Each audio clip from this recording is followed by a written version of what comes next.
السلام علیکم، سنو ایف ایم نیوز بلیٹن کے ساتھ میں ہوں ملک ضیاء۔ سب سے پہلے headlines. Chief secretary Gilgit Baltistan Abrar Ahmed Mirza کی زیر صدارت سیکرٹری کمیٹی کا اجلاس منعقد ہوا۔ پاکستان اور بھارت کے درمیان کشیدگی کی اصل جڑ مسئلہ کشمیر ہے، جس کا حل ناگزیر ہے، chairman joint chief of staff committee.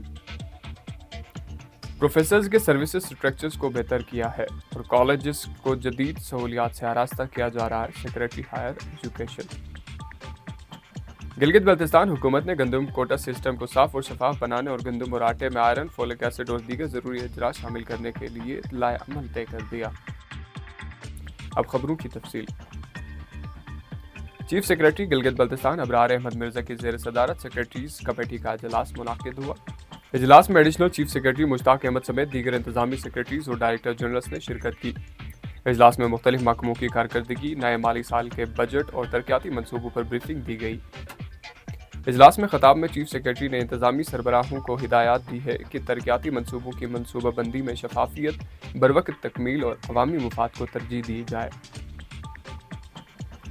Chairman joint chief of staff committee general Shamshad Mirza کا کہنا ہے کہ جنوبی ایشیائی خطہ میں نیوکلیئر تصادم کا خطرہ موجود ہے۔ پاکستان اور بھارت کے درمیان کشیدگی کی اصل جڑ مسئلہ کشمیر ہے، جس کا حل ناگزیر ہے۔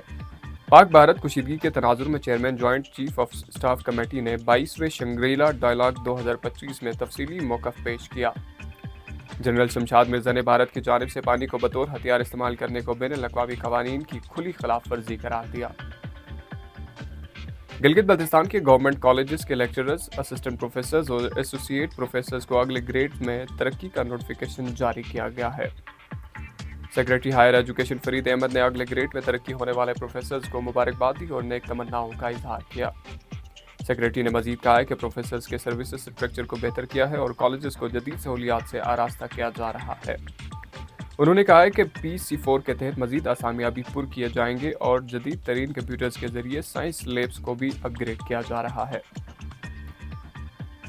حکومت نے پیٹرولیم مصنوعات کی قیمتوں میں معمولی رد و بدل کیے ہیں۔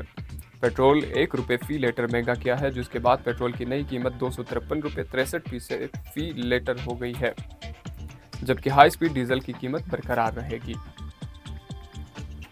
گلگت بلتستان حکومت نے گندم کوٹا سسٹم کو صاف اور شفاف بنانے اور گندم اور آٹے میں آئرن، فولک ایسڈ اور دیگر ضروری اجزاء شامل کرنے کے لیے لائحہ عمل طے کر دیا ہے، تاکہ بچوں اور بالخصوص خواتین کو بنیادی غذائی اجزاء میسر آ سکے۔ محکمہ خوراک نے اس کا باضابطہ آغاز کیا ہے۔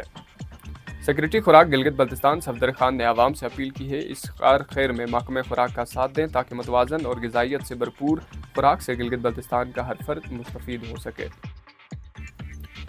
مقامی محکمہ موسمیات کے مطابق آئندہ 24 گھنٹوں کے دوران گلگت اور گردن نواح میں مطلع ابر آلود رہنے کا امکان ہے۔ آج گلگت میں زیادہ سے زیادہ درجہ حرارت 21 اور کم سے کم 13 درجہ سینٹی گریڈ ریکارڈ کیا گیا۔ گلگت میں سورج کل صبح 4:43 پر طلوع اور شام کو 7:18 پر غروب ہوگا۔ اسی کے ساتھ سنو ایف ایم نیوز بلیٹن ختم ہوئی۔ مزید تفصیلات کے لیے ہمارے ساتھ رہیے گا۔